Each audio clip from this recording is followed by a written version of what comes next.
Corona से ठीक होने के बाद राजधानी सहित पूरे झारखंड में कई ऐसे मरीज हैं जो ब्लैक फंगस जैसे खतरनाक बीमारी से ग्रसित हो रहे हैं, जो कि राज्य सरकार की लगातार चुनौती बन रही है। ऐसे में ब्लैक फंगस से बचने के लिए क्या कुछ उपाय हैं, कैसे लोग खुद को रिकॉग्नाइज कर सकें कि हम ब्लैक फंगस से ग्रसित हो रहे हैं, डॉक्टर से कैसे इसमें सलाह लेना है, इन सभी मुद्दों पर बात करेंगे हम राजधानी के प्रसिद्ध ENT स्पेशलिस्ट डॉक्टर समित लाल जी से। हमारे साथ डॉक्टर समित लाल जी, हम उनसे बात करते हैं। सर, आपका ETV पे स्वागत है। सर, हम जानना चाहेंगे, जिस तरह से ब्लैक फंगस के मरीज लगातार बढ़ रहे हैं, क्या सर कारण है? क्योंकि यह बीमारी नई तो है नहीं, पहले भी हुआ करती थी, लेकिन अभी कोरोना काल में यह लगातार बढ़ गई है। सर, क्या इसका मुख्य वजह आप कहते हैं? देखिए, इसका मुख्य वजह कोरोना है। पहले भी ये बीमारी होती थी और उन लोगों को होती थी जिनको इम्यूनो सप्रेशन की बीमारी रहती थी, शुगर बहुत बढ़ा रहता था और बहुत सारी बीमारियों से ग्रसित रहते थे। कोरोना के आने के बाद आपको समझना चाहिए, कोरोना खुद भी इम्यून सिस्टम को अफेक्ट करता है। कोरोना एक डायबिटोजेनिक बीमारी है, डायबिटीज़ को भी प्रमोट करता है। और सबसे बड़ी बात है कि कोरोना को मात करने के लिए जो हमारे पास एक रामबाण है, वो है स्टेरॉयड नामक दवा। ये स्टेरॉयड नामक दवा का इनडिस्क्रिमिनेट यूज़ के कारण हमारी इम्यूनिटी और दब जाती है और इसके दबने के कारण म्यूकोर के इंसिडेंसेस को ज़्यादा पाया जा रहा है। तो मुख्य कारण है इम्यूनो सप्रेशन कोरोना के कारण, प्लस कोरोना की जो दवाई है वो भी इम्यूनो सप्रेशन कराता है। और अगर आपको शुगर की बीमारी है तो ये तीनों चीज़, शुगर का बढ़ जाना, कोरोना होना, कोरोना के कारण आयरन का बॉडी में बढ़ जाना और आपकी आंतरिक शक्ति का कम हो जाना, ये तीनों फैक्टर कंट्रीब्यूट कर रहा है आज के डेट में म्यूकोर माइकोसिस को इतना बढ़ावा देने। सर, सवाल है, जिस तरह से सर कोरोना, आपने कहा कोरोना के मरीज या जो डायबिटिक मरीज हैं उनमें ज़्यादा ये दिक्कत है, तो सर जो डायबिटिक मरीज है वह खुद को कैसे इससे सुरक्षित रह सकें? क्योंकि कोरोना तो संक्रमित हो ही गए हैं वो, और डायबिटीज़ भी हैं, तो वो अब ब्लैक फंगस से संक्रमित ना हो, ये खुद को कैसे वो। पहली बात मैं आपको बता दूं, ये ब्लैक फंगस का जो उपयोग हम लोग कर रहे हैं ये गलत है। ये है सफ़ेद फंगस, लेकिन चूंकि ये जब शरीर के अंदर अटैक करता है तो शरीर जिस एरिया के साइनस, आँख और ब्रेन का, वो ब्लड सप्लाई ख़त्म कर देता है।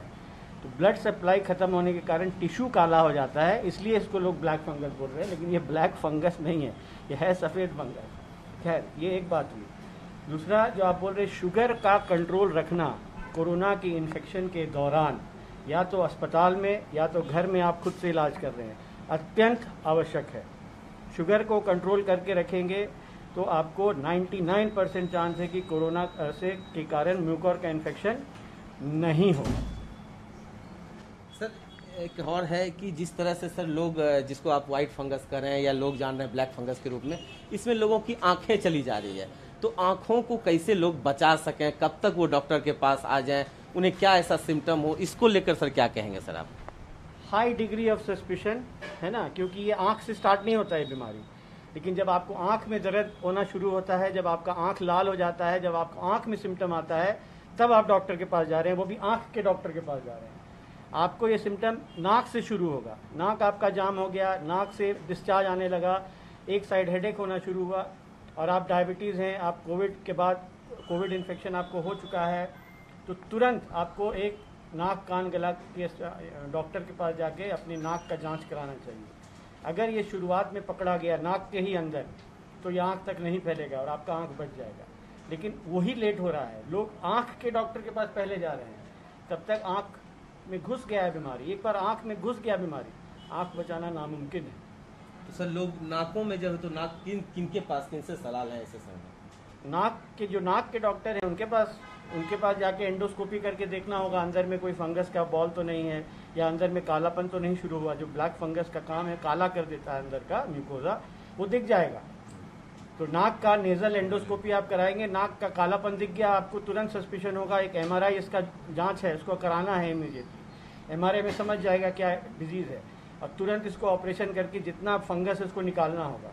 क्योंकि दवा, देखिए, ये फैल जाता है ब्लड में, लेकिन जो टिश्यू खराब हो गया है उसको निकालना जरूरी है। वो नहीं निकलेगा तो एम्फोटेरिसिन B जो इसकी दवा है वो भी काम नहीं करेगी। तो दवा तो 6 महीना तक चलेगा, 2 से 3 महीना एम्फोटेरिसिन B का कोर्स है, और 6 महीना तक आपको ओरल एंटीफंगल पे रहना होगा, नहीं तो वापस हो जाएगा। ये बहुत ही खतरनाक बीमारी है, इसको समझना जरूरी है। और इसका इलाज एक बार हो गया तो 2 दिन में इलाज भी संभव नहीं है।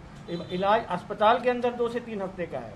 और ये जो एम्फोटेरिसिन B की दवा है वो एक तो उपलब्ध नहीं है, जो उपलब्ध है नॉर्मल एम्फोटेरिसिन बी वो किडनी को डैमेज कर देता है। तो 2 से 3 हफ्ता अगर ये नॉर्मल दवा आप चलाएंगे तो आपका किडनी बैठ जाएगा। सर यही सवाल हम जानना चाहते थे सर, जो एम्फोटेरिसिन बी लाइकोजेनल आपने कहा, ये दवा सर उपलब्ध तो है नहीं मार्केट में, पूरे देश के साथ साथ झारखंड में भी इसकी समस्या है। ऐसे में सर क्या सर वैकल्पिक व्यवस्था होनी चाहिए, हम जानना चाहिए कौन सी दवा सर आप लोग। एम्फोटेरिसिन बी लायोफिलाइज्ड अभी अवेलेबल है, सस्ता भी है, लेकिन वो बहुत टॉक्सिक दवा है। तो उसको अस्पताल के सेटिंग में किडनी का सिम्टम्स को, यूरिन आउटपुट, क्रिएटिनिन को मॉनिटर करते हुए चला सकते हैं जब तक किडनी डैमेज नहीं हो, लेकिन वो भी बहुत दिन तक नहीं चला सकते। एक से एक दिन तो वो किडनी को ख़त्म ही कर देगा। तो ये 2 धारी तलवार है। म्यूकोर की दवा जो अगर हम चलाएंगे, अगर लाइपोसोमल नहीं मिल रहा है तो नॉर्मल चलाएंगे तो किडनी डैमेज करेगा। लाइपोसोमल मिल गया तो एक तो महंगा है बहुत, एक वायल का दाम 8,000 रुपया है, और एक साथ कम से कम 3 से 4 वायल 5 वायल एक पेशेंट को डेली चलता है। तो समझिए 20 से 30 हज़ार का डेली का खाली इंजेक्शन का खर्चा है। अब ये 2 से 3 हफ्ता तक चलेगा, तो आप सोच सकते हैं इसका बर्डन, इकोनॉमिकल बर्डन कितना हो रहा है। और नॉर्मल वाला चलाएंगे तो किडनी डैमेज हो रहा है। तो कुछ टैबलेट है जो कि अवेलेबल है, लेकिन वो भी महंगा है, लेकिन वो भी अभी मार्केट में नहीं मिल रहा है। पोसाकोनाजोल करके टैबलेट आता है, तो उसका भी थेरेपी आप समझिए कि 5 से 6 हज़ार रुपये डेली का है, लेकिन कम से कम वो किडनी डैमेज नहीं करेगा। तो सरकार को चाहिए कि ये सारी दवाओं को मुफ्त में उपलब्ध करावें। काहे कि पेशेंट तो ऑलरेडी कोरोना हो गया, कोई अस्पताल में भर्ती हुआ प्राइवेट में, तो इतना पैसा पहले ही खर्च हो गया उसका, फिर उसको म्यूकर हो गया, फिर इतना पैसा खर्च करना है, तो आदमी जाएगा कहाँ।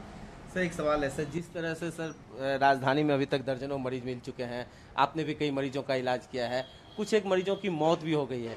ऐसे में सर एक वरिष्ठ चिकित्सक होने के नाते क्या आप मानते हैं कि इसे, कुछ एक राज्यों ने सर अभी तक इसे महामारी भी घोषित किया है, ब्लैक फंगस को, म्यूकोरमाइकोसिस को, तो क्या इसे सर अभी महामारी घोषित करना चाहिए? ये आपसे कोई महामारी नहीं है, आप लोगों को एक रिस्पॉन्सिबिलिटी के साथ इसके बारे में बात कीजिए, है ना।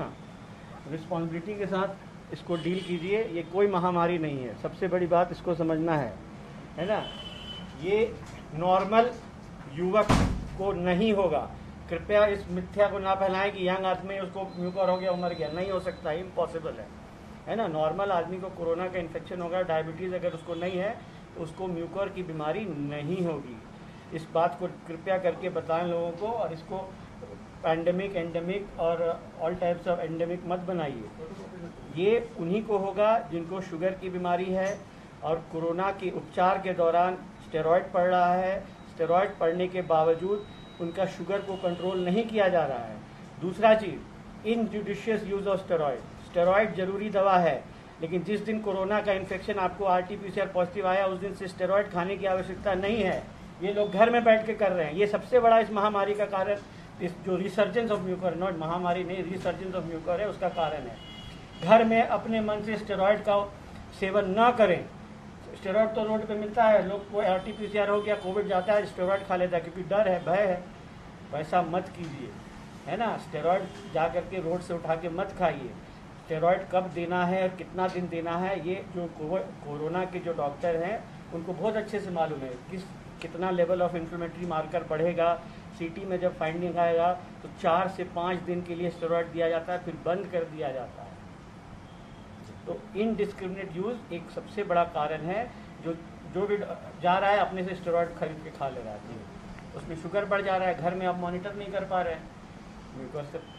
आखिरी सवाल है सर, थोड़ा लोगों के, ये जो सर व्हाइट फंगस की बात आ रही है कि अब नई बीमारी व्हाइट फंगस लोग कह रहे हैं, व्हाइट फंगस यही है या फिर यह कुछ इसके अलग सिम्टम है या कुछ अलग बीमारी है? यही व्हाइट फंगस है जो कि टिश्यूज को काला कर देता है, तो इसलिए कुछ लोग इसको ब्लैक फंगस बोल रहे हैं, लेकिन ये है व्हाइट फंगस जो टिश्यूज को काला कर दे रहा है। इसका नाम है म्यूकोरमाइकोसिस।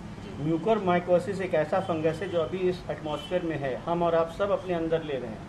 आप ब्रेड को छोड़ देते हैं बाहर, गीला हो जाता है ब्रेड, या खाना जो बाहर आप छोड़ देते हैं उसमें एक फंगस लग जाता है सफ़ेद सफ़ेद, वही म्यूकोर है। सब जगह है, सबके नाक के अंदर है, लेकिन आपकी अगर इम्यून पावर अच्छी है तो आपके अंदर वो ग्रो नहीं करेगा क्योंकि शरीर उसको मार देता है।